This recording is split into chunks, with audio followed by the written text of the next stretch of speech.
ஷாலாம் புக்கிட் கம்யூனிங்கில் 14 வயது சிறுவன் ஒருவன் சிறைப்பிடிக்கப்பட்டு பாலியல் வன்கொடுமைக்கு ஆளான அதிர்ச்சி சம்பவம் நிகழ்ந்துள்ளது. தலைமறைவாகியுள்ள சந்தேக நபரை போலீசார் தீவிரமாக தேடி வருகின்றனர். கைபேசி இணைய சேவை தருவதாக ஆசை வார்த்தை கூறி அச்சிறுவனை சந்தேக நபர் செக்ஷன் 32 உள்ள ஒரு அடுக்குமாடி குடியிருப்புக்கு அழைத்துச் சென்றுள்ளார்.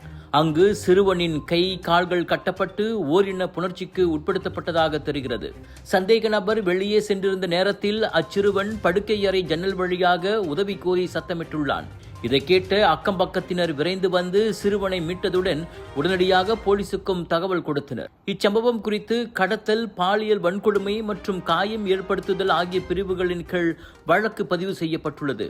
தகவல் தெரிந்தவர்கள் ஷாலாம் போலீஸை தொடர்பு கொள்ளுமாறும் கேட்டுக் கொள்ளப்படுகிறார்கள். வணக்கம் மேக்ஸ், உங்கள் புதிய OTT உலகம். எல்லா வகை தகவலும் பொழுதுபோக்கும் ஒரே இடத்தில், குறைந்த விலையில் நிறைந்த அனுபவம். இப்போது 2 மாதங்களுக்கு இலவச சந்தா. வணக்கம் மேக்ஸ், உங்கள் பொழுதுபோக்கின் புதிய முகவரி. விலையோ மலிவு, செலவோ குறைவு, தரமோ உயர்வு, மனமோ நிறைவு. மக்களின் தேர்வு என்ரிகோஸ் முழு ஆடை சத்துள்ள பால்மாவு.